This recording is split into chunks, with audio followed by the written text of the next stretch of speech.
Cleaner jumps rope with the billionaire's daughters. He sees the scene and starts to cry. Robert Hayes stopped in the hallway and felt something strange. The mansion was too quiet. It wasn't the kind of silence that comes after a busy day, when everyone finally settles down to rest. It was different. It was as if the entire house was holding its breath. He adjusted his tie and glanced at his wristwatch. He had come home from the office early today, a rare occurrence in recent months. Maybe he could spend some time with Olivia and Ava before dinner. The idea sounded nice, but he couldn't remember the last time he had done it. The low sound of children's voices reached him from the living room. Robert walked slowly down the marble hallway, his footsteps echoing softly. The walls were covered with expensive paintings and family photos, but he no longer even looked at them. He had grown used to all that flawless decor, which felt more like a museum than a home. When he reached the entrance to the living room, Robert stopped.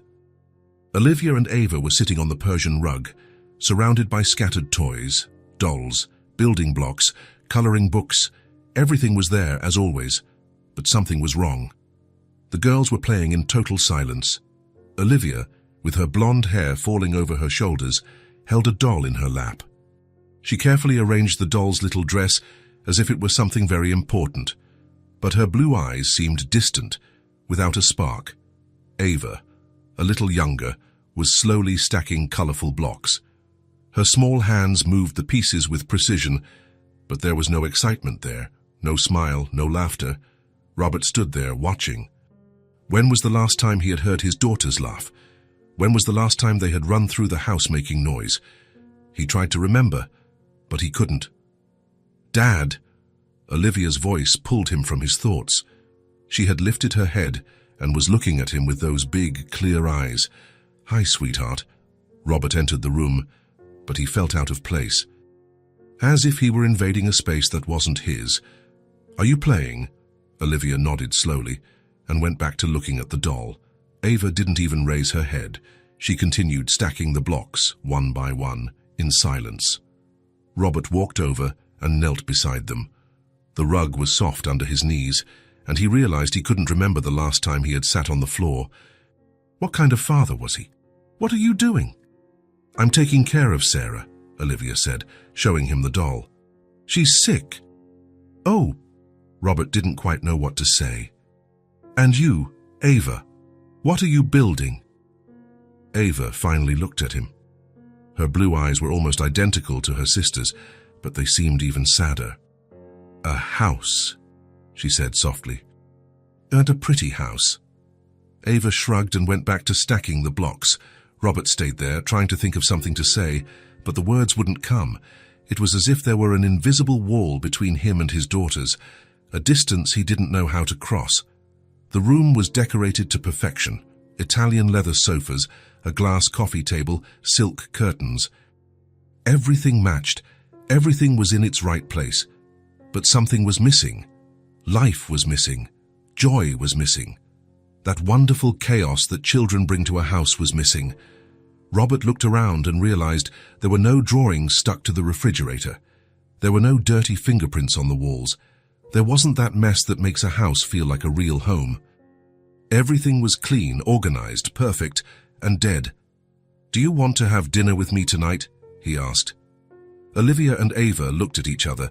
It was as if they were surprised by the question. "Aren't you going to work?" Olivia asked. The question hurt more than Robert had expected. He always worked after dinner. He always had meetings, reports, important calls. He always had something more important than spending time with his daughters. "Not tonight," he said. "Tonight, I want to be with you." But not even that seemed to cheer the girls up. They just nodded politely, as if they were accepting another obligation. Robert stood up and left the room with a heavy heart. In the hallway, he stopped in front of one of the photos on the wall. It was a picture of the whole family, taken 2 years ago. Elena was there, beautiful as always, smiling at the camera. Olivia and Ava were smaller, but their smiles were huge and genuine, and he himself looked different, more relaxed, happier. How had everything changed so much? Eleanor had been the heart of the family. She was the one who filled the house with music, with laughter, with life. She was the one who played with the girls, who invented silly games, who turned even the simplest tasks into fun. When she died, it was as if someone had turned off all the lights in the house. Robert touched the glass of the frame with his fingertips. Eleanor had brown hair and green eyes, different from her daughters. But she had something he couldn't give Olivia and Ava. She knew how to be a mother. She knew how to make a family work. After Eleanor was gone, Robert had thrown himself into his work. It was easier that way. At the office, he knew exactly what to do. He knew how to solve problems, how to make decisions, how to lead a team. But at home, with two little girls who had lost their mother, he felt completely lost. He had hired nannies, maids, people to take care of everything. The house ran like clockwork. The girls ate well, slept on time, went to school, did their homework. Everything was under control. But something fundamental was missing. Robert returned to the living room. Olivia and Ava were still playing in the same spot, with the same quietness as before. It was as if he hadn't even left. "Girls," he called. They looked up. "You know I love you, right?" Olivia nodded. So did Ava. But it was a mechanical, automatic motion. As if it was something they had to answer, but not necessarily feel. And it was in that moment that Robert understood the magnitude of the problem. His daughters knew he loved them because that's what was expected of a father. But they didn't feel that love. They didn't live that love day to day. The weight in his chest grew heavier. Robert looked around the luxurious room, at all the expensive toys, at all the cold perfection that surrounded him. He had given his daughters everything, except the one thing that truly mattered. He had given them money, comfort, security. But he hadn't given them himself. The girls went back to playing in silence, and Robert realized he had built a gilded cage for them and for himself. Something had to change, but he had no idea where to begin. The following Monday, Robert was in his office when he received a call from the domestic employment agency. "Mr. Hayes, we've found someone for the cleaner position. Anna Thompson, 32 years old, excellent references. She can start today if you'd like." Robert didn't even hesitate. The last cleaner had quit the week before, claiming the house was too sad to work in. He hadn't understood at the time, but now it was starting to make sense. "Perfect. Send her over." Anna arrived at the mansion late in the morning, carrying a small bag with her cleaning supplies and a discreet smile on her face. She stopped at the entrance and looked at the imposing house before her. Light brick walls, enormous windows, impeccably manicured gardens. It was impressive, but there was something cold about the place, as if all that beauty were just an elaborate facade hiding something deeper. The head housekeeper, Mrs. Wilson, greeted her at the back door with her usual serious expression. "You must be Anna. Welcome. I'll show you the house and explain the routine." Anna nodded politely and followed the older woman through the silent corridors. Mrs. Wilson was efficient but said little. Her steps echoed on the marble as she showed her the main rooms with military precision. "Kitchen in the morning, living areas and bathrooms in the afternoon. The girls are at school now, but they'll be back at 3. Mr. Hayes usually arrives after 6. The house must always be impeccable." She handed a set of keys to Anna. "Do you have any questions?" "No, ma'am, I think everything is clear." Mrs. Wilson gave a single nod and left, leaving Anna alone in the kitchen. It was a huge space, with gleaming marble countertops and state-of-the-art appliances that looked like they had never really been used. All very beautiful, very expensive. But Anna noticed that something fundamental was missing. There were no children's drawings stuck to the refrigerator. There were no mugs with little finger marks. There were none of those chaotic and adorable signs that a family truly lived there. Anna put her bag away and started to work. First, the kitchen. She organized the already organized cabinets, wiped the already clean countertops, and mopped the already gleaming floor.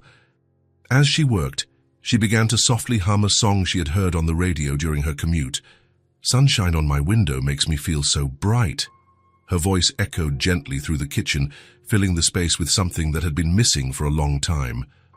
It was a sweet and in-tune voice, and she didn't even realize she was singing until she stopped to get more cleaning solution. The sound of her own voice surprised her. in the absolute silence of the room. How long had it been since that kitchen had heard music? Anna moved on to the living room, the heart of the house that seemed to have stopped beating. It was the same place where Robert had seen his daughters playing in silence. The toys were still scattered on the Persian rug, exactly where the girls had left them in the morning, but in a way that was too organized, as if someone had arranged them to look like they had been played with. She began to vacuum the rug, carefully moving around the toys. Anna was always careful not to disturb the children's things in the houses where she worked. She knew how important each doll, each colorful block could be to a child. As she vacuumed, she started humming another song. "You are my sunshine, my only sunshine." The melody filled the silence of the room, making the atmosphere feel less cold for the first time in a long time. Anna didn't notice, but something magical was happening. Her voice was bringing life to a place that seemed to have forgotten how to live. After the living room, it was time for the first-floor bathrooms. Anna always liked cleaning bathrooms. It was a job that showed quick and satisfying results. She scrubbed the tiles until they shone, cleaned the mirrors until there wasn't a single smudge, and organized the towels with meticulous care. And she kept singing, because the silence of that house was starting to deeply bother her. What a wonderful world. Her voice floated through the mansion's hallways, breaking a silence that seemed to have lasted an eternity. Anna went up to the second floor, where the bedrooms were, and continued her meticulous work. Every room she cleaned received not only her professional care, but also her lovingly hummed melodies. At 3 in the afternoon, Anna was cleaning the second-floor hallway when she heard the front door open. Low voices, small and careful footsteps. The girls were back from school, but there was no euphoria, none of that explosive energy that children usually bring when they get home after a long day. Anna instinctively stopped singing and listened. Olivia and Ava were talking to Mrs. Wilson in low tones, almost whispers.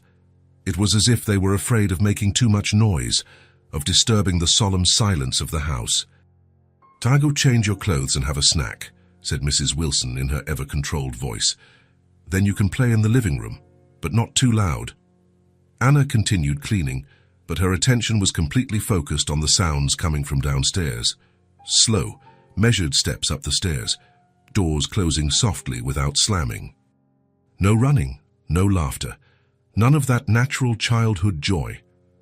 What kind of children were these?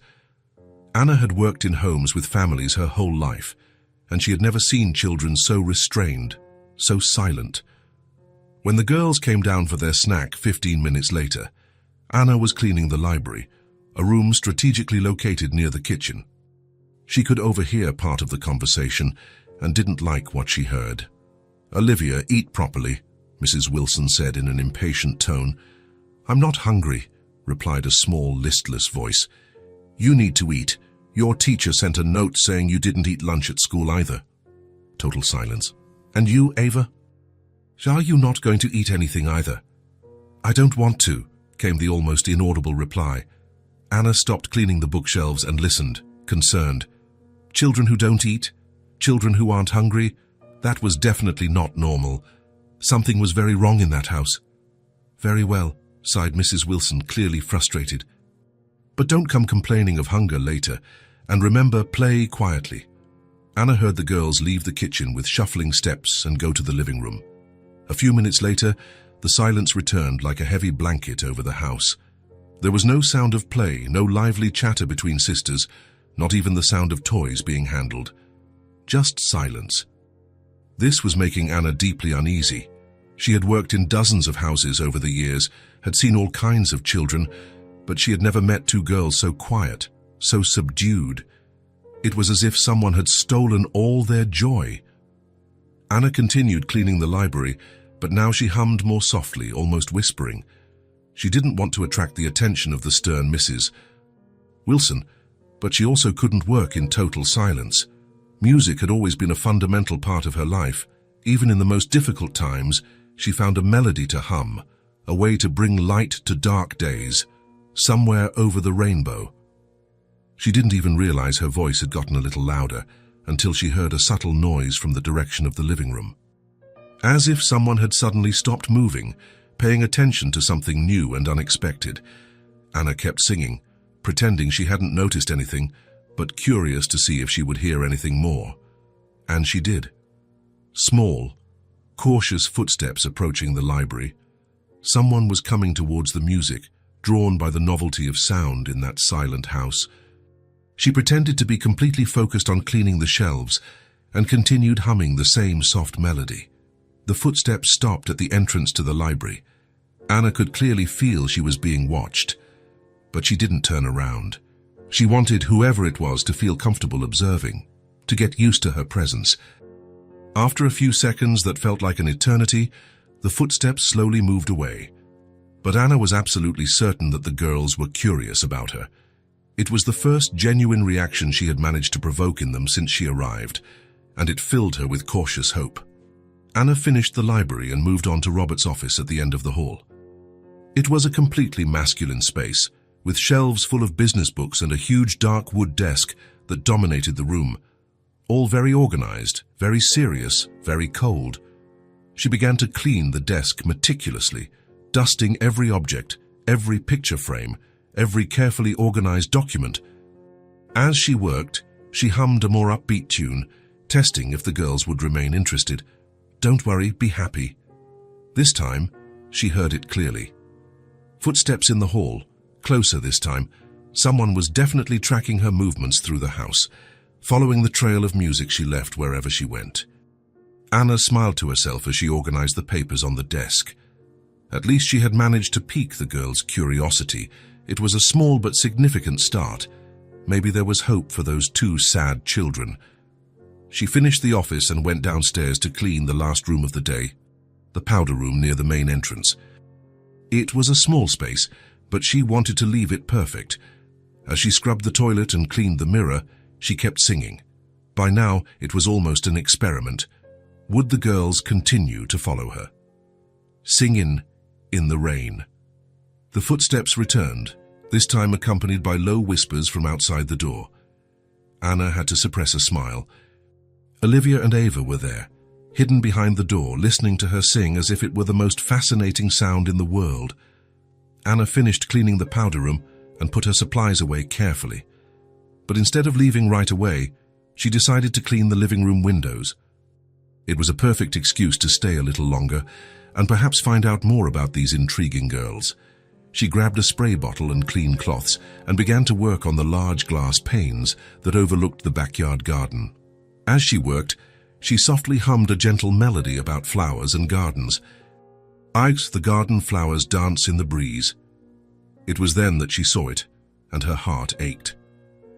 Outside, in the well-tended garden, two small figures were sitting on a white stone bench, blonde hair shining golden under the afternoon sun, but their shoulders were slumped, their heads bowed, a posture that didn't match their age at all. Olivia and Ava were in the garden, but they seemed just as lost and sad as they were inside the house. Anna stopped cleaning the window and watched them for a few minutes, trying to understand the situation. The girls weren't talking to each other. They weren't playing with anything. They weren't exploring the beautiful garden that surrounded them. They just sat there side by side, staring at the ground as if they were carrying an immense and invisible weight. It was a heartbreaking sight. Two small children, in the prime of their lives, sitting in silence in a flowering garden as if they were two statues of melancholy. Anna quickly finished cleaning the window and went out the back of the house.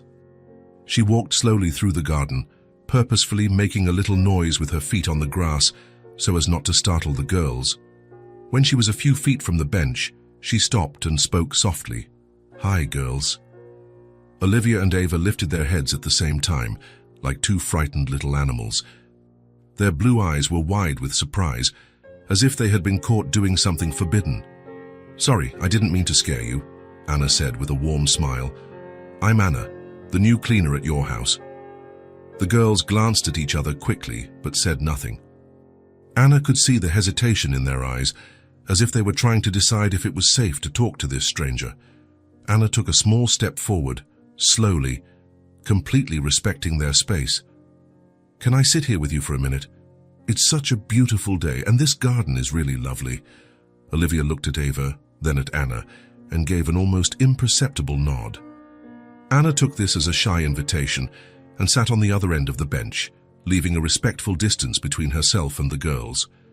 "Do you like spending time here in the garden?" Anna asked casually. "Sometimes," Olivia said in a voice so low that Anna had to strain to hear. "It's a really special garden. There are so many different flowers and beautiful colors." Anna looked around, genuinely admiring it. "Do you know the names of any of these flowers?" Ava, the younger one, shyly pointed to a nearby rose bush covered in pink blossoms. "Those are roses," she said in a small but clear voice. "That's right. Very good, Ava," Anna exclaimed with genuine enthusiasm. "You know a lot about flowers. And what about those yellow ones over there?" Ava followed Anna's gaze and shook her head. "I don't know," she admitted softly. "Those are daisies. They're my favorite flowers in the whole world because they always look like they're smiling at us, don't you think?" The girls looked at the daisies and then at Anna. There was something different in their eyes now, as if they were trying to understand this strange person who talked about flowers as if they were friends. "Did you hear me singing inside the house?" Anna asked curiously. Olivia blushed slightly and nodded, clearly embarrassed at being caught spying. "I'm sorry if I bothered you," Anna said quickly. "I always sing when I work. It's a silly habit, but I can't help it." "It didn't bother us," Olivia said quickly, surprising herself with the speed of her response. "It's just, the house is usually very quiet." "It is, isn't it?" Anna agreed. "Big houses can sometimes be very quiet. Do you like it when it's quiet, or do you prefer a little bit of noise?" The girls looked at each other again, as if this were a very complex question that required telepathic discussion between sisters. "A little bit of noise is better," Ava finally admitted. Anna waited a moment before continuing, sensing she was treading on delicate ground. "Do you two go to the same school?" "Yes," said Ava, seeming more at ease now. "I'm in first grade and Olivia is in second grade." "That's nice. And do you like your school?" The girls looked at each other one more time. Anna noticed they did this constantly, as if they needed each other's approval before answering any question. "Oh, it's nice," Olivia said finally, but without much enthusiasm. Anna realized they were not children who talked a lot. Every word seemed carefully weighed and considered before being spoken. She decided not to force the conversation and to let it flow naturally. "You know, when I was your age, I also had a doll named Sarah," Anna said, remembering the doll she had seen Olivia taking care of in the living room earlier. "Do you have favorite dolls?" Olivia's eyes lit up for the first time in the conversation. "I have a Sarah too," she said with a bit more energy. "She gets sick sometimes, and I have to take care of her." "Really? And what do you do when she gets sick?" Anna asked, genuinely interested. "I give her medicine, make her warm tea, and sing her to sleep," Olivia explained, and Anna could see the genuine affection in her eyes when she spoke of the doll. "You must be very gentle with her," Anna said with a warm smile. Olivia smiled back. It was a small, shy smile, but it was the first genuine smile Anna had seen since arriving at that house. "And you, Ava? Do you like to play with dolls too?" Anna asked. "Not really," Ava admitted. "I like to draw things more." "What kind of things do you like to draw?" "Houses, families, animals, flowers like these," Ava said, pointing to the garden around them. Anna nodded with approval. "That must be very beautiful. You're an artist. Maybe one day you could show me some of your drawings." Ava seemed completely surprised by the request, as if no one had ever shown genuine interest in her drawings before. You'd like to see them?" she asked hesitantly. "I'd love to. I'm sure they're beautiful." "Okay," Ava said softly, but Anna could see a new sparkle in her eyes. The three of them sat in silence for a few minutes. It wasn't an uncomfortable or heavy silence like the silence in the house. It was a soft, respectful silence, as if Anna were giving the girls time to get used to her presence without any pressure. Anna glanced discreetly at Olivia and Ava and noticed something interesting. The way they looked at her was different from how they looked at other people. It wasn't just childish curiosity. It was as if they were looking for something specific in her, as if they were trying to find something familiar and comforting. "Do you like to play out here in the garden?" Anna asked softly. "Sometimes," said Olivia. "But we usually don't have anyone to play with us," Do you play together? A little, Ava admitted. But it's different when a grown-up is with us. It's more fun. Anna felt her heart ache with compassion. The girls were clearly starved for adult attention, for someone to play with them, to take a genuine interest in their small lives. Do you know how to play jump rope? Anna asked casually. Olivia's eyes lit up instantly. We do, but our rope broke, and nobody bought a new one. Oh, but that's easy to fix, Anna said enthusiastically. I can bring a new rope tomorrow if you'd like. The girls looked at each other with a genuine spark of interest in their eyes for the first time. Really? Are you do that? Asked Ava, barely able to hide her excitement. Of course. I love jumping rope, and I know lots of funny songs to sing while you jump. Would you sing for us? Asked Olivia shyly, but with hope in her voice. Of course I will. If you want to listen. The girls nodded at the same time, and Anna saw for the first time a flash of genuine excitement and childish joy in their blue eyes. I have to go now, Anna said, slowly getting up from the bench. But it was very nice talking with you two. Are you really coming back tomorrow? Asked Ava, with a hint of anxiety in her voice. Yes, I am. And I'll bring the rope. Olivia looked at Anna, then at Ava, and seemed to be internally struggling with something important. Finally, she gathered her courage. Anna, she said shyly. Yes, sweetie. Could you play with us tomorrow? Just for a little bit, please. The question came out so low and hesitant that Anna could barely hear it. But when she fully processed what Olivia had said, her heart filled with immense tenderness. I would love to play with you, Anna said with complete sincerity. Really? For real? Asked Ava, her eyes wide with surprise and joy. For real. I'll bring the rope, and the three of us will have a lot of fun. The girls smiled. They were small and still a bit shy smiles, but Anna realized it was the first time she had seen true joy and hope on their faces since she arrived at that house. Anna walked back to the house, feeling that something fundamental had changed that afternoon. She had found two girls lost in their own home, starved for attention, affection, and most of all, for someone who genuinely cared about them. And maybe, just maybe, she could be that person who would bring a little light and joy into their small, precious lives. When she reached the back door, Anna turned one last time and waved to Olivia and Ava.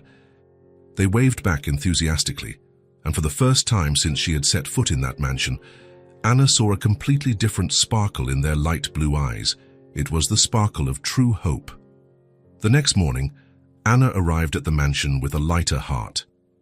In her bag, she carried a new jump rope, but more importantly, she carried the anticipation of seeing Olivia and Ava again. There was something about those two girls that moved her deeply.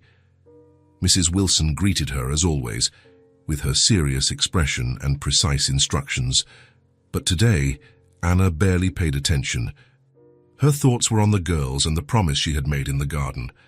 Anna started working in the kitchen, but this time she hummed with more joy. She knew Olivia and Ava were at school, but she still wanted the house to be filled with music when they returned. The sun will come out tomorrow. Bet your bottom dollar that tomorrow. She cleaned every surface with care, organized every object with affection. She wanted everything to be perfect for when the girls arrived. There was something special in the air, a good anticipation she hadn't felt in a long time.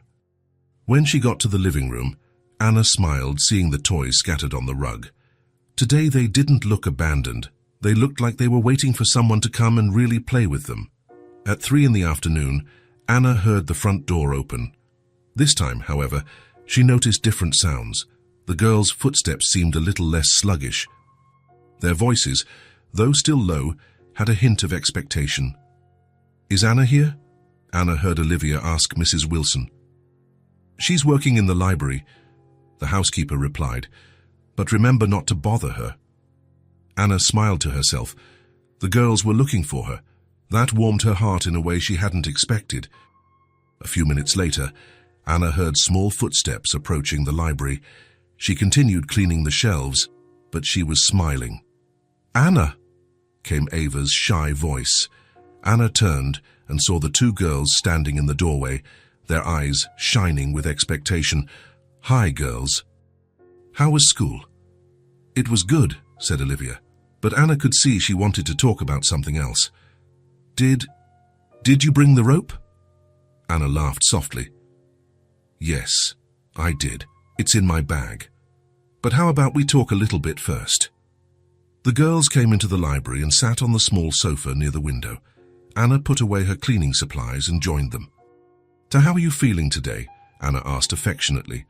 The girls looked at each other, and Anna noticed something different in the air, a desire to talk, to open up. Anna, Olivia said softly. Yes, sweetie. Did you know your mum? The question caught Anna by surprise, but she answered truthfully. Yes, I did. She was a very important person in my life. What was she like? Asked Ava, moving a little closer. Anna thought for a moment. She was caring. She always hugged me when I was sad, and she sang with me, like I sing when I work. The girls' eyes filled with tears, and Anna felt her heart ache. We miss Mommy so much, said Olivia. Her voice choked with emotion. She used to sing to us too, added Ava, and she played with us every day. Anna moved closer to the girls and instinctively held out her arms. To her surprise, they both threw themselves into her embrace, as if they had been holding back this need for a long time. I know you miss her, Anna said softly, stroking their blonde hair. It's normal to miss the ones we love. Our dad never has time, said Olivia against Anna's shoulder. He's distant. He doesn't play with us, Ava completed. He just works. Anna felt her heart break. Now she understood everything. The girls' sadness, the silence of the house, the lack of joy. They had lost their mother and, in a way, their father too. Joyce, you know your dad loves you, right? Anna said carefully. We know, said Olivia, but he never shows it. Sometimes adults get very sad and don't know how to show their love, Anna explained. That doesn't mean they don't love you. The girls were quiet for a few minutes, enjoying the warm hug. Anna felt an immense responsibility. These two children needed affection, attention, someone to bring joy into their lives. You know what? Anna said, pulling back a little to look into the girls' eyes. How about we play a little while I work? Olivia and Ava's eyes lit up. Can we? Asked Ava. Of course we can. I have some ideas. Anna stood up and grabbed a cleaning cloth. Joss, do you know the game Freeze Dance? The girls shook their heads. It's like this. I'll clean and sing. When I stop singing, you freeze like statues and stay very still. When I start singing again, you can move. Want to try? Olivia and Ava nodded excitedly. Anna started wiping the table, humming a cheerful tune. Sun, sun, sun shining all day long. The girls began to walk around the library, a little shy at first. Anna suddenly stopped singing. The girls turned into statues, one with her arm raised, the other crouching near the books. Anna laughed. Perfect. You're beautiful statues. She started singing again, and the girls moved once more, this time with more confidence. Rain, rain, rain, falling in the yard. Anna stopped again, and the girls froze in funny positions. This time, Ava was making a silly face, and Olivia was balancing on one foot. Anna couldn't hold back her laughter, and the girls started to laugh too. You're very good at this, Anna said. Now I'm going to clean the next room. Want to come? The girls followed her into the hallway, where Anna invented another game. Now let's play Follow the Leader. I'll clean, and you copy me, but instead of cleaning, you pretend to. Anna swept the floor with exaggerated movements, singing softly. The girls picked up books and began to sweep too, imitating Anna's every move. Left, right, forward, back. Anna sang as she danced with the broom. Olivia and Ava started to laugh, following their new friend's movements. It was the first time Anna had heard them laugh, and the sound was sweeter than any music. Now let's go to the living room, Anna announced. In the living room, Anna had another idea. How about we play a scavenger hunt? You'll look for things I call out while I tidy up the toys. What kind of things? Asked Olivia, her eyes shining. Something blue, Anna said. The girls ran around the room looking for blue objects. Ava found a pillow, Olivia found a book. Now something soft, Anna continued. The girls ran after pillows, stuffed animals, rugs. With each discovery, they shouted with joy and ran to show Anna. Something that makes noise. Olivia found a decorative bell. Ava clapped her hands. The living room was filled with laughter and running footsteps. Anna continued organizing the toys, but her heart was full watching the girls' joy. Then something round, something small, something you love very much. For this last one, Olivia ran to get her doll Sarah, and Ava grabbed a box of colored pencils. Perfect. Anna applauded. You're the best treasure hunters I've ever seen. The girls were radiant, breathing a little heavily from running around, but with huge smiles on their faces. Can I help you clean for real? Asked Olivia. I want to help too, said Ava. Anna looked around. The room was actually messier than when they started, but she didn't mind one bit. Of course, let's work together. Anna gave each of them simple tasks. Olivia was responsible for organizing the books, Ava for putting away the small toys. Anna kept singing as they worked. Working makes it all look new. The girls hummed along, making up words when they didn't know the lyrics. It was a wonderful musical mess. As they worked, they talked. Anna, will you be back tomorrow? Asked Ava. Yes, I will. Every day. And will we play again? If you want to, yes. We want to, they both said at the same time. Anna, said Olivia, stopping her book organizing. Yes? Do you think our dad will ever play with us too? Anna felt her heart ache again. I think so. Sometimes dads need a little time to learn how to play again. What do you mean? Asked Ava. Well, when grown-ups get very sad, they sometimes forget how to have fun. But with a little help, they remember. The girls became thoughtful. Could you teach our dad how to play? Olivia asked hopefully. Anna smiled. Maybe. But first, you need to be ready to teach him too. And for that, you need to learn how to play very well. Then we'll practice every day, Ava declared. It's a deal. Anna laughed. They finished tidying the room together, and for the first time since Anna had arrived at the house, the atmosphere felt alive. There was energy in the air, a contagious joy that changed everything. Anna, said Olivia when they were done. Yes, sweetie. Thank you. For what? For playing with us. For making us laugh? Anna knelt in front of the two girls and hugged them. Thank you for letting me be a part of your games. When Anna left the mansion that afternoon, she carried something in her heart she hadn't felt in a long time. The feeling that she was making a difference in someone's life. Olivia and Ava's laughter echoed in her mind, and she could hardly wait for the next day. For the first time in a long time, the Hayes mansion had been filled with the sounds of joy, and Anna knew this was just the beginning. The following days passed like a breath of new life in the Hayes mansion. Anna arrived every morning with renewed energy, and Olivia and Ava awaited her with growing anticipation. Playtime had become part of the daily routine, interspersed with cleaning tasks, creating a harmony the house hadn't known in a long time. This Friday, Anna arrived with the new jump rope in her bag, as she had promised. She knew the girls had been looking forward to this moment since she mentioned the game in the garden. During the week, they had asked about the rope several times, and Anna always replied, "Let's wait for the perfect day." Today was the perfect day. The sun shone brightly in the backyard garden, creating dancing shadows under the trees. Anna finished her morning tasks, humming louder than usual, knowing that in her thoughts, the sound would reach the school where the girls were studying. When the clock struck 3, Anna was already in the garden, testing the new rope. It was a beautiful rope, with wooden handles painted in cheerful colors, blue and pink, which she had chosen with the girls in mind. "Anna! Anna!" shouted Olivia and Ava as soon as they arrived from school, running through the back of the house without even changing their clothes. "Hey, slow down!" Anna laughed, but her heart filled with joy at their excitement. "First, change your clothes, then we'll play." "Promise you'll wait?" asked Ava, out of breath. "I promise." "I'll be right here getting everything ready." The girls ran inside, and Anna could hear their hurried footsteps on the second floor, their excited voices chattering about the game to come. Even Mrs. Wilson seemed less stern today, allowing them to run through the house without any scolding. 15 minutes later, Olivia and Ava returned wearing comfortable clothes, their blonde hair loose in the wind, their eyes shining with expectation.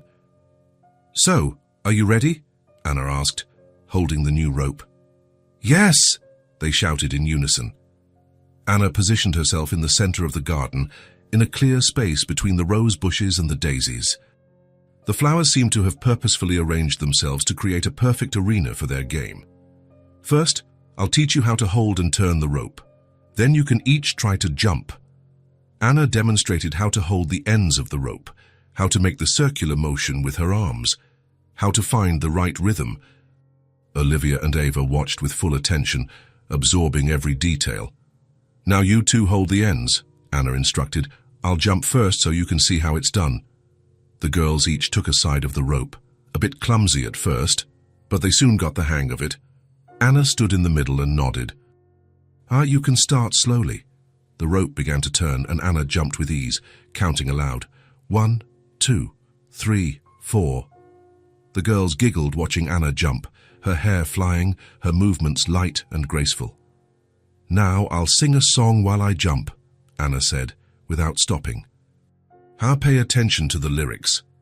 And she began to sing a rhyme her own mother had taught her years ago. "Rope, rope, rope, spin it round and round. A little jump here, a little jump there. Whoever can jump high will laugh up to the sky." Olivia and Ava laughed and tried to follow the music, turning the rope to the rhythm of the song. Anna jumped for a few minutes, demonstrating different steps, sometimes on one foot, sometimes crossing her feet, always singing. "Now it's your turn," Anna said, stopping and handing one end of the rope to Olivia. "Ava, you can jump first." Ava positioned herself in the middle, a little nervous. "Don't worry if you mess up," Anna encouraged. "It's normal at first. The important thing is to have fun." Anna and Olivia began to turn the rope slowly. Ava jumped a few times, tripped, laughed, and tried again. With each attempt, she grew more confident. "You're doing great, Ava," Anna applauded. "Now let's try with music." Anna started singing the same song, and Ava tried to keep up with the rhythm. She managed to jump several times in a row before tripping on the rope, but instead of getting frustrated, she burst out laughing. "My turn," Olivia asked.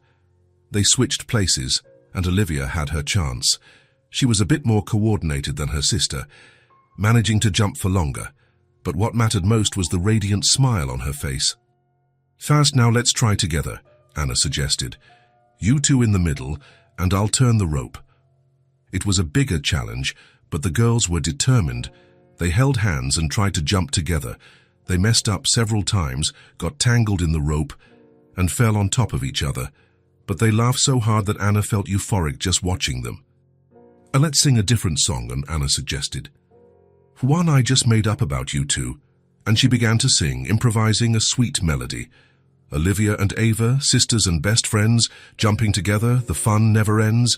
Hair in the wind, with a smile so bright, the whole garden watches with all of its might. The girls giggled at the silly song and tried to hum along, even while tripping on the rope. The garden filled with their voices, their laughter, the sound of the rope hitting the ground when they missed. After a while, they sat on the grass to rest, a little out of breath, but beaming.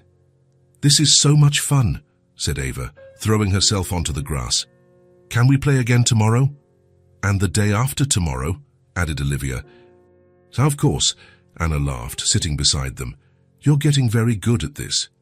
"Anna," said Ava, after a moment of silence. "Yes. You're nice, just like our mom was." The words came out naturally, without any weight, just the innocent observation of a happy child. But they echoed in the garden like a profound confession. Anna felt her heart ache, but at the same time it filled with an immense tenderness. It was the greatest show of affection she could have received. "Your mum must have been a very special person," Anna said softly. "She was," said Olivia. "She used to play with us like this, and she sang silly songs that she made up." "Just like you do," said Ava, smiling. Anna was about to reply when she heard a noise from the direction of the house. She looked up and saw a figure standing at the back door. Robert Hayes was there, still in his work suit. his briefcase on the floor at his feet, watching the scene in the garden. The girls hadn't seen him yet. They were still chatting excitedly about the game, planning what they would do the next day. But Anna kept her eyes on Robert, trying to read his expression. He was motionless, as if frozen in time. And then Anna saw something that left her speechless. Tears were silently streaming down his face. Robert Hayes, the successful businessman, the always composed man, was crying while watching his daughters play in the garden. The girls finally noticed their father's presence. "Hi, Daddy," said Olivia, waving. "You're home early today." "Anna brought a jump rope," added Ava. "So we're learning how to jump." Robert quickly composed himself, discreetly wiping away his tears. "I see you're having fun," he said, his voice a bit hoarse. "A lot," said Olivia. "Anna sings funny songs while we jump." Robert walked towards them, slowly, as if treading on sacred ground. Can I watch you jump?" he asked hesitantly. The girls looked at each other, surprised. Their father had never shown interest in their games before. "Of course," said Ava, jumping to her feet. "Anna, you hold one side." Anna took one end of the rope, Robert took the other, and the girls positioned themselves in the middle. It was a strange scene, the businessman in a suit holding a colorful jump rope in the garden, but there was something deeply touching about it. "Can we sing the song you made up about us?" Olivia asked Anna. Anna began to sing, and the girls jumped together, laughing when they missed, trying again when they got it right. Robert turned the rope mechanically, but his eyes never left his daughters. After a few minutes, the girls got tired and went to the kitchen for a drink of water. Robert and Anna were left alone in the garden. "Thank you," Robert said softly. "For what?" "For this," he gestured vaguely at the garden, at the spot where the girls had been playing. "I haven't seen my daughters like this in years." Anna put the rope in her bag, not quite sure what to say. "They're wonderful children," she finally said. Robert ran a hand through his hair, looking like he was struggling with something internally. "When Ava said you were nice like their mother," he started, then stopped. "Mr. Hayes." "It hurt," he admitted. "Because it's true. They don't have the same affection for me. They don't play with me like that. They don't laugh when I'm around." Anna felt her heart ache at the pain in his voice. "But sir, I know I'm a terrible father," Robert continued. "After Elena died, I didn't know how to be a father and a mother at the same time. So I focused on what I knew how to do. Work, provide. I thought that was enough." "You're not a terrible father," Anna said softly. "You're a father who is grieving." Robert looked at her, surprised by the kindness in her voice. "Do they talk about me?" Anna hesitated but decided to be honest. "They love you," she said, "but they say you never have time. That you're distant." Robert closed his eyes as if the words were physical blows. "They just want you around," Anna continued. "They don't need expensive gifts or new toys. They just want their father to play with them, to talk to them, to show that he cares." "But I don't know how," Robert admitted. "It's been so long since I've known how to talk to them, how to play." "Eleanor was always better at that." "No one is born knowing how to be a parent," Anna said. "We learn by doing, and it's never too late to start." Robert was quiet for a long moment, looking towards the house where his daughters were. "How?" he finally asked. "How do I start?" "Simple," Anna smiled. "Start by showing up. Come home early tomorrow. Ask them about their day. Listen to the stories they want to tell. Play a little, even if it's awkward at first. What if I do it wrong?" "Impossible," Anna said with conviction. "A father's love is never wrong. It might be clumsy, it might be different from what you plan, but if it comes from the heart, it's never wrong." Robert looked at Anna with a new expression, as if he were seeing her for the first time. "Do you have children?" he asked. Anna hesitated, a shadow crossing her face. "No," she said softly. "But I once loved a child as if she were my own." Robert sensed there was a story there, but he didn't press. "Thank you," he said, "for everything, for bringing life back to this house, for taking care of my daughters when I didn't know how." "They are easy to love," Anna said sincerely. "Anna!" Ava shouted from the kitchen window. Are you staying for dinner? Anna looked at Robert, unsure how to respond. Stay, he said. Please, it would be good to have someone who knows how to make them laugh at dinner. Anna smiled. Only if you promise me one thing. What? That you'll try to talk to them, really talk. Ask about what they're feeling, about what they're thinking. Robert took a deep breath. I promise. And for the first time in a long time, the Hayes family dinner table was set for 4. When Anna finally left the mansion that evening, she knew something fundamental had changed, not just for the girls but for Robert too. He had seen his daughters truly happy for the first time in years, and it had broken something inside him, something that had kept him distant. The garden still held the echo of that afternoon's laughter, and the colorful rope in Anna's bag seemed to carry the promise of many more games to come. But more importantly, it carried the hope of a family that was beginning to find its way back to each other.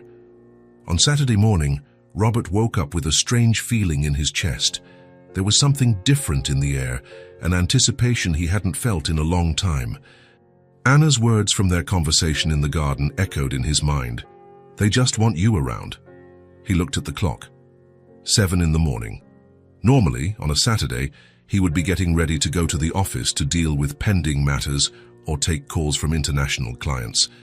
But today would be different. Robert picked up the phone and dialed his secretary. Mr. Hayes, is everything all right? It's very early for a Saturday. Linda, I need you to cancel all my appointments for today. All of them, sir. But there's the meeting with the Japanese investors and the conference call. All of them, Robert repeated firmly. Reschedule everything for next week. I'm not working today. After hanging up, Robert stood still for a moment, almost not believing what he had just done. It had been years since he had taken a completely free Saturday, but the tears he had shed watching his daughters play were still fresh in his memory. He took a shower, put on casual clothes, a novelty for a man who lived in a suit, and went down to the kitchen. Olivia and Ava were already awake, having breakfast with Mrs. Wilson. Good morning, girls, Robert said, feeling oddly nervous. Good morning, Daddy, they replied, surprised to see him in the kitchen on a Saturday morning. Do you have any plans for today? The girls looked at each other as they always did when they needed to process something unexpected. No, Olivia said hesitantly. Why? Robert took a deep breath. It was now or never. Because I thought we could spend the day together, just the 3 of us. The silence that followed was deafening. Mrs. Wilson almost dropped the cup she was washing. Olivia and Ava's mouths fell open. Really? Asked Ava, her eyes wide. Really? Robert confirmed, sitting down at the table with them. What would you like to do? The girls looked at each other again, this time with growing excitement. Can we go to the park? Olivia asked shyly. Of course. What else? Get ice cream, suggested Ava. Perfectly possible. And maybe eat somewhere fun, Olivia added, almost whispering, as if asking for the impossible. Robert smiled, a genuine smile his daughters hadn't seen in a very long time. We'll do all of that. But first, how about we finish breakfast together? And so began the most important day Robert Hayes had had in years. After breakfast, they left the mansion. Robert drove his car, but this time his destination wasn't the office. In the back seat, Olivia and Ava chatted excitedly, making plans, suggesting places. Daddy, do you remember the park where Mommy used to take us? Asked Ava. Robert felt a pang in his chest. For a moment, he thought about changing the subject, as he always did when the girls mentioned Elena. But today would be different. Yes, I do, he said. The park with the big slide and the red swings. That's the one, exclaimed Olivia. Can we go there? Of course we can. The park was full of families enjoying the sunny Saturday. Children ran everywhere. Fathers pushed swings, mothers set up picnics on the grass. Robert felt out of place at first. It had been so long since he had been to places like this. Come on, Daddy. Ava pulled his hand. Let's go on the slide.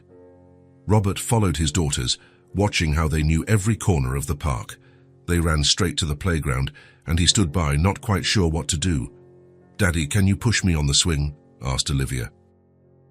Of course. Robert stood behind the swing where Olivia sat. He began to push her slowly, carefully. Higher, Daddy! I like to go really high! He pushed harder, and Olivia shrieked with joy. The sound of her laughter stirred something inside Robert's chest, a distant memory of when he used to play with her like this, when she was smaller. "My turn," requested Ava, running to the swing next to her. Robert pushed both girls one at a time, watching their beaming faces, their hair flying in the wind, their laughter echoing through the park. Other families walked by, and Robert realized he no longer felt out of place. He felt at home. "Daddy, let's go down the slide together," suggested Ava. "Fast, I don't know if I'll fit," Robert hesitated. "Yes, you will, come on." The girls dragged him to the slide. It was one of those big, spiral ones. Robert looked up, questioning his own sanity. "I'll go first to show you it's safe," declared Olivia, climbing up quickly. She slid down, shouting with glee, and Ava went next. Then they both stood at the bottom, looking up at him expectantly. "Now you, Daddy." Robert slowly climbed the steps, feeling ridiculous. A grown man with a closet full of suits, about to go down a children's slide. But when he saw his daughters, faces below, all hesitation vanished. He sat at the top of the slide and went down. The descent was fast, and he ended with an involuntary laugh when he reached the bottom. "Again, Daddy, again!" the girls shouted, and they went down together several times, Robert in the middle, a daughter on each side, the three of them laughing like they hadn't laughed in years. After the park, they went for lunch at a simple diner the girls chose. It wasn't the kind of place Robert frequented. It was a small cafe with colorful tables and a kid's menu, but the girls loved it. "Can I order a hamburger?" asked Ava. "You can order whatever you want," Robert said. "And French fries." "And French fries." "And a chocolate milkshake," Robert laughed. "And a chocolate milkshake." During lunch, something magical happened. The girls started talking to him naturally. They told him about school, their teachers, their classmates. They talked about the books they were reading, the pictures Ava was drawing, and the doll Sarah that Olivia took care of. Robert discovered that he knew almost nothing about his daughters' daily lives. He didn't know Olivia was learning piano at school, that Ava had a friend named Lucy, that they both loved gym class. "And do you like Anna?" Robert asked, trying to sound casual. The girls' eyes lit up. "We love her," said Ava. "She plays with us and sings funny songs, and she listens when we talk," added Olivia. "She pays real attention." Robert felt a sting. Pays real attention. It was a subtle criticism, but he understood it perfectly. Would you like me to pay more attention too?" he asked. The girls looked at each other. "You're paying attention now," Olivia said softly. "Oh, and it's been really nice." After lunch, they went for ice cream. Robert chose vanilla, Olivia wanted strawberry, and Ava asked for a giant chocolate cone with rainbow sprinkles. They sat on a park bench to eat, watching people go by. "Daddy?" said Ava, licking her ice cream. "Yes?" "Why do you never do this with us?" The question was direct, without malice, just childish curiosity, but it hit Robert like a punch. I always thought I had to work a lot to take care of you," he said honestly. "To have money for the house and for school and for everything you needed. But we don't need that much money," said Olivia. "Besides, we just wanted you to play with us sometimes. Like today," added Ava, smiling with chocolate-stained lips. Robert looked at his two daughters with their happy faces, their genuine smiles, and understood that he had wasted precious years that would never come back. Can we do this more often?" he asked. "Every Saturday?" Ava asked hopefully. "Every Saturday," Robert promised, "and sometimes during the week too." Olivia tried. Robert thought about his packed schedule, his important meetings, his non-negotiable commitments. Then he looked at his daughters and realized that none of it mattered if he lost the chance to truly know them. "And sometimes during the week too," he agreed. When they returned home late that afternoon, there was something different in the car's atmosphere. A lightness, a connection that hadn't existed for a long time. The girls chattered excitedly about the day, planning for next Saturday, suggesting other activities. "Daddy, thank you," said Olivia as they were arriving home. "For what? For today?" "It was the best day we've had in a long time." "The best day I've had in a long time," Robert corrected. And it was true. He had rediscovered something he thought he had lost forever, the simple, pure joy of being with his daughters. That night, when Anna arrived the next day, she found a different house. The girls ran to tell her about their day with their father, about the park, the ice cream, the laughter. And when Robert appeared to greet her, Anna saw something new in his eyes: hope, and the beginning of a happiness he had forgotten how to feel. The new beginning had truly started. That night was different from all the others in the Hayes mansion. After the wonderful day they had spent together, there was a new atmosphere in the air, a lightness the house hadn't known in a long time. Robert felt as though he had rediscovered a part of himself he thought was lost forever. The girls chatted through dinner, telling and retelling the details of the day, each adding specifics the other had forgotten. Robert listened with complete attention, recording every word, every expression, every laugh. "And when you went down the slide with us, Daddy?" Ava laughed, gesturing excitedly. "Your face was so funny." "I was afraid I was going to break the slide," Robert admitted, laughing at himself. "But you didn't break anything," said Olivia. And it was really fun. After dinner, for the first time in years, Robert went upstairs to put the girls to bed. It was something Elena had always done, and after she was gone, the task had fallen to Mrs. Wilson. But tonight would be different.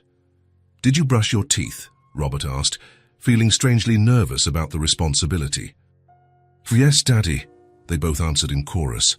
"And washed your faces?" "Yes." Robert looked around the room the girls shared. It was a beautiful, well-decorated space, but he realized he knew almost nothing about it.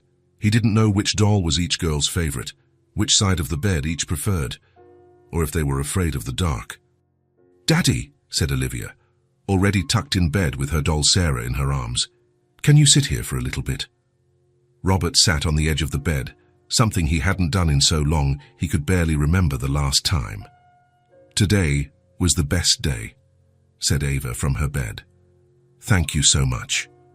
"Thank you," Robert replied. "I had forgotten how much fun it was to play."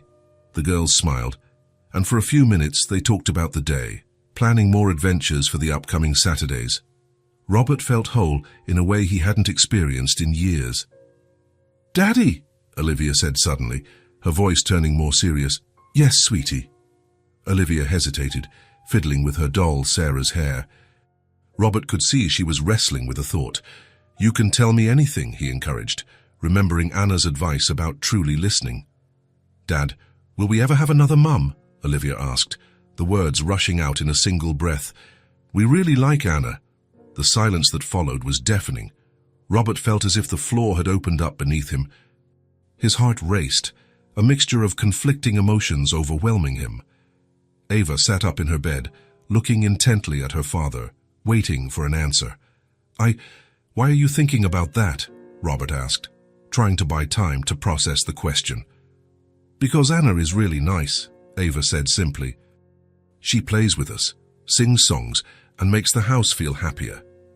And she takes care of us," added Olivia. "Like a mom would." Robert felt his heart tighten. His daughter's innocent question had touched a wound he had been trying to keep closed for years. Don't you feel like that would be disrespecting your mommy's memory?" Robert asked carefully. The girls looked at each other, and Olivia spoke first. "Mommy always said she wanted us to be happy. If she were here, I think she would like Anna too." "And Anna wouldn't replace Mommy," Ava said with surprising wisdom for her age. "It would be different, but it would be good." Robert was speechless. His little girls were showing an emotional maturity that made him ashamed of his own inability to deal with the subject. "Daddy, do you like Anna?" Olivia asked. Robert thought about the question. Did he like Anna? He admired her dedication to the girls, her ability to bring joy to the house, her kindness. But did he like her as a woman? It was a question he hadn't allowed himself to ask. "I think she's a very special person," Robert said honestly. "She brought life back to our home." "So maybe," Ava began, but Robert gently interrupted her. "How about we save these conversations for tomorrow? You need to sleep." He kissed them both on the forehead, something he hadn't done in a long time, and turned off the lights. But as he left the room, His mind was in turmoil. Robert went down to the living room, poured himself a whiskey, and sat in the armchair looking out the window at the garden where everything had started to change. His daughter's question echoed in his mind. Will we ever have another Mum? He had built his entire life around Elena's memory. After she died, Robert had convinced himself that he could never love another person, that it would be a betrayal of his wife's memory. But now, seeing how Anna had transformed his daughters, how she had brought light back into that house, he began to question his own convictions. It was almost 10 at night when he heard the doorbell. Robert frowned. Who could it be at this hour? When he opened the door, he found Anna standing there with a worried expression. Anna? Did something happen? I'm sorry to bother you so late, Mr. Hayes. I forgot my purse in the kitchen earlier today, and I have some important things inside. Of course. Come in. Anna came inside, and Robert walked her to the kitchen, where she picked up her purse. But instead of leaving immediately, she hesitated. Mr. Hayes. May I ask how the day with the girls went? Robert smiled, the first genuine expression since the conversation in the bedroom. It was perfect. Better than I could have imagined. They were glowing when I arrived this morning, Anna said. They couldn't stop talking about the park, the ice cream. Anna, Robert said suddenly, would you like some coffee or tea? I know it's late, but... Anna hesitated for a moment, then nodded. Tea would be nice. They sat at the kitchen table, the same one where the girls had recounted their day just hours before. The atmosphere was quiet, but not uncomfortable. Anna, Robert began, stirring his tea without really drinking it. Can I ask you a personal question? Of course. Do you have a family, children? Anna froze for a moment, her hand stopping mid-air with her teacup. Why do you ask? It's just, you have such a natural way with the girls, as if it's something you've always done. Anna placed the cup on the table and was quiet for a long moment.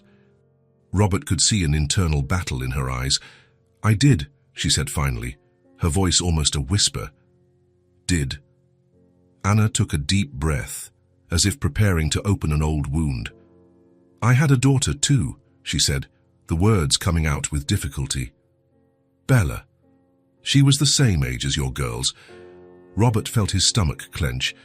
The use of the past tense said it all. Bella she was my whole life, Anna continued, her hands trembling slightly. She was a cheerful girl, full of energy. She loved to draw, like Ava. And she took care of her dolls, like Olivia. Robert said nothing, just waited, sensing that Anna needed to tell this story. It was 3 years ago, Anna said, a tear rolling down her face. Jan, she was walking home from school. She always took the same route, it was safer. But that day, Anna paused, wiping her eyes with the back of her hand. A drunk driver lost control of his car, she continued. Bella didn't have a chance to get out of the way. She died at the hospital a few hours later. The silence that followed was deep and painful. Robert felt as if he had been punched in the gut. All the pain he had felt with the loss of Elena, Anna had experienced too. But with a child, Anna, I didn't know, Robert said, his voice choked. Ever since then, there's been a void inside me, Anna said, wiping away more tears. A hole that nothing could fill. I tried to work, I tried to travel, I tried to forget, but nothing worked. How do you manage to take care of my daughters? Robert asked, genuinely curious and impressed. Anna smiled through her tears. At first, it was hard. When I started working here, seeing Olivia and Ava reminded me of Bella all the time. But then I realized they needed someone, and I needed them too. It's like we can heal each other. Robert sat in silence, processing everything Anna had shared. He had spent years thinking he was the only one carrying a deep sorrow, the only one who had lost someone important. But Anna had lost not just a spouse, she had lost a daughter. That's why you understand the girls so well, Robert said finally. That's why you can make them laugh. Bella used to laugh like that too, Anna said softly. And seeing Olivia and Ava happy it's like having a little piece of Bella back. Robert reached his hand across the table and touched Anna's. It was the first time he had touched another woman in a caring way since Elena died. "Thank you," he said. "For what?" "For taking care of my daughters when I didn't know how. For giving them what I couldn't." Anna squeezed his hand. "They're easy to love," she said. "They're special girls." "Like Bella must have been," Robert said. Anna smiled, a sad but affectionate expression. She was special. They sat in silence for a few more minutes, two people who had lost those they loved most, finding comfort in each other's presence. "Anna," Robert said finally, "the girls asked me a question today." "What question?" Robert hesitated, then decided to be honest. "They asked if we would ever have another mother, and they mentioned you." Anna froze, her eyes widening. "Mr. Hayes, I'm not pressuring you," Robert said quickly. "I just wanted you to know, because maybe we all need each other." Anna looked at him for a long moment, her eyes filled with conflicting emotions. "I need to think," she said finally. "Of course, there's no rush." Anna stood up, grabbed her purse and walked to the door. Before leaving, she turned. "Robert," she said, using his first name for the first time, "thank you for letting me be a part of their lives. Thank you for teaching us how to be a family again." After Anna left, Robert was alone in the kitchen, looking at the 2 teacups on the table. For the first time in years, he didn't feel alone in his grief. Anna had lost as much as he had, maybe more, and together, maybe they could find a way to move forward. The girl's question still echoed in his mind, but now it didn't just bring pain. It also brought a possibility he hadn't considered before. Maybe love wasn't something that ran out when we lost someone. Maybe there was room in the heart to love again, differently but just as truly. And maybe, just maybe, they could build something new together. Not to replace what they had lost, but to honor those they had loved by creating a new kind of family. The future, for the first time in years, seemed full of possibilities. The weeks that followed the kitchen conversation were a time of subtle yet profound transformation. The Hayes mansion seemed to have gained a new soul, as if the words shared between Robert and Anna had released something long trapped within the house's walls. Anna continued to arrive for work every morning, but now there was a completely different dynamic. The girls no longer waited for her to arrive from school to shyly seek her out in the hallways.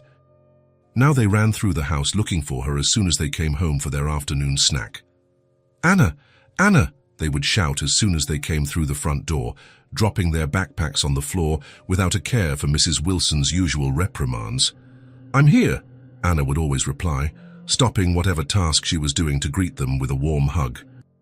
Olivia and Ava began to treat her, not just as the cleaner who occasionally played with them, but as someone genuinely important in their lives. They sought Anna out to talk about small problems at school, to proudly show her their drawings, to ask for advice on fights with friends.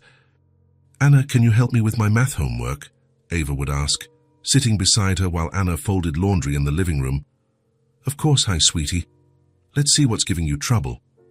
And so, between one household chore and another, Anna became a teacher, a confidant, a friend, and a counselor.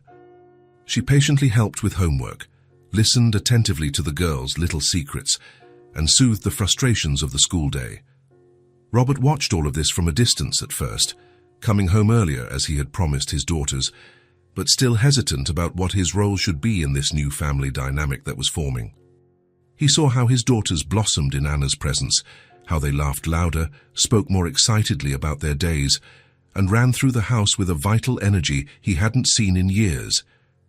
"Daddy, come see what Anna taught us," Olivia would call out whenever he got home from work. And Robert would come, set his briefcase aside, loosen his tie, and sit on the living room floor to watch the impromptu performances the girls prepared. Sometimes it was a new song Anna had taught them, other times a different game they had invented, or simply an elaborate story they had created. Anna participated in these performances naturally, but Robert noticed how she always made a point to include him, always trying to get the girls to share their discoveries with their father too.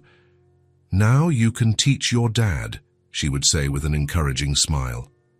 "He'll love learning these new things." And so gradually, Robert was included not just as an observer of his daughter's joy, but as an active participant in the family life that was being reborn. One Thursday afternoon, Robert came home to find the living room completely transformed into an elaborate fortress made of sheets, blankets, and strategically placed cushions. Joyful laughter from inside the makeshift structure echoed through the house, creating an atmosphere of pure fun. "What's going on in here?" he asked, genuinely amused. "Daddy!" Ava popped out of the fortress like a little pixie, her blonde hair all messy and her eyes shining with excitement. "Anna taught us how to make a secret fort. It's our official hideout," explained Olivia, also emerging from the structure with a colorful paper crown on her head. "Come see how nice it is."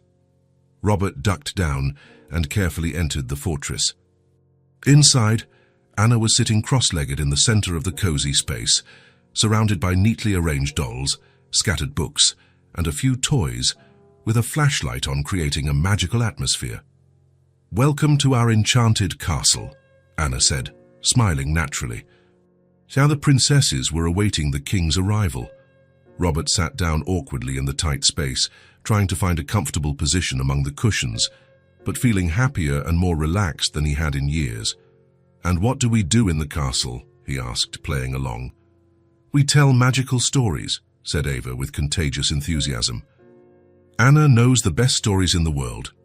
And we invent incredible adventures," added Olivia, adjusting her crown. "Sometimes we're brave pirates, sometimes we're explorers."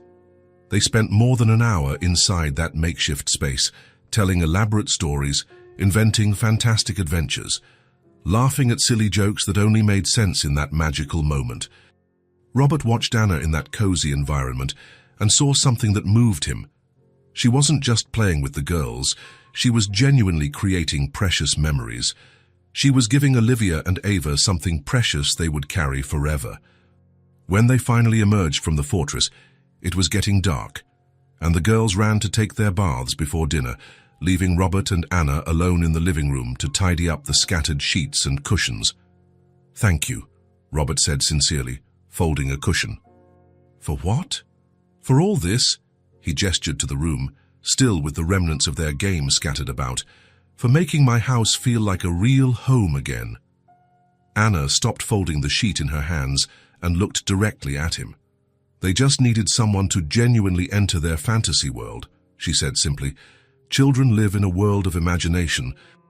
We just needed the courage to enter that world with them." "You make it look so natural." "It is natural," Anna smiled tenderly. "When you love a child, entering their world is instinctive." The word love hung in the air between them, heavy with meaning. Robert looked at Anna and realized he no longer saw her as he had on the first day. She was no longer just the efficient cleaner his daughters liked. She was Anna, the extraordinary woman who had brought light, music, and joy back into his home, who had given his daughters back their childhood, who had taught him how to be a father again.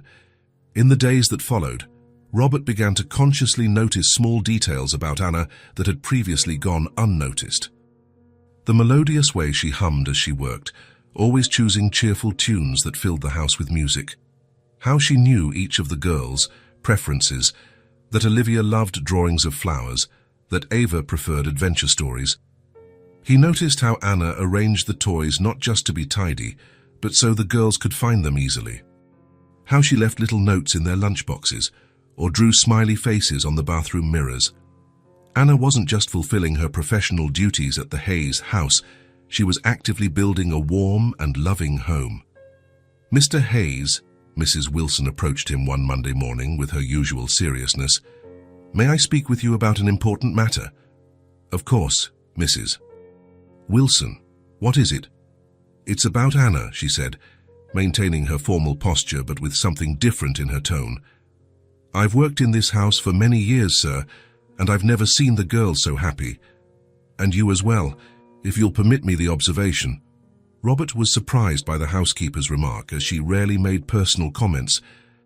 "Anna is truly a special person," he agreed.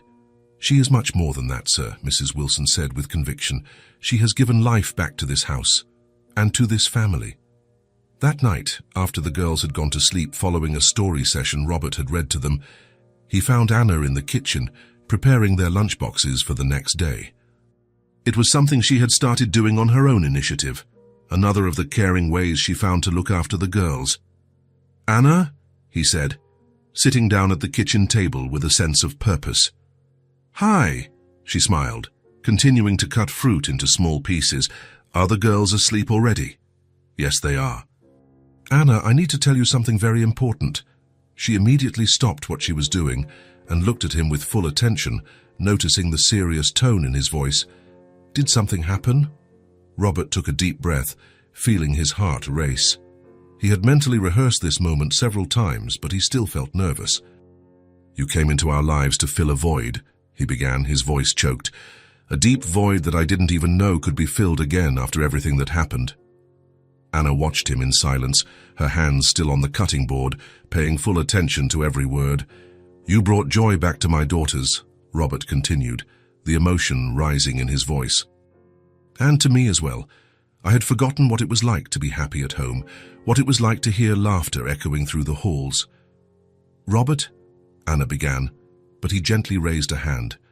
"Let me finish, please," he asked. "I need to say it all." Anna nodded silently, her eyes already starting to glisten with tears. "I don't want to be an absent and distant father anymore," Robert said, his voice filled with determination. "I don't want to come home just to sleep, to work just to provide. I want to live fully. I want to be an active part of my daughters' lives, and I want you to be a part of our lives too." Anna stood up and sat in the chair next to him, her eyes filled with tears that began to stream down her face. "What are you telling me?" "I'm saying that I would like to try to build something new together," Robert said, taking her hands in his. "Not to replace what we lost, not Elena for me, nor Bella for you, but to build something new, a real family, a home full of love and hope." The tears streamed down Anna's face, but she made no move to wipe them away. I want that too," she whispered. "But I'm so scared." "Scared of what?" "Of not being good enough for you all, of not being the mother they deserve, of letting you down." Robert squeezed her hands tenderly. "Anna, you are already everything they need. You are already the mother they have chosen, and I choose you too." Anna looked at him through her tears, seeing a tenderness in Robert's face she never expected to find again in life. "It doesn't have to be right away," Robert continued. "We can take it slow, build everything together. But I wanted you to know that there is a place for you here, not as an employee, but as family." Anna got up and went to the kitchen window, looking out at the illuminated garden where it had all begun. Robert followed her, standing beside her.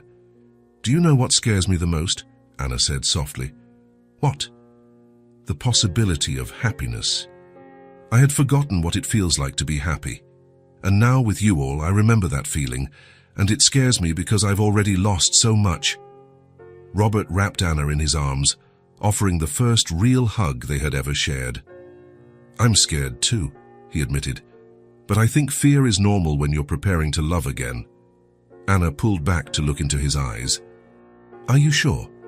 "I'm sure that I want to try. I'm sure that you brought life back to us, and I'm sure that together we can create something beautiful."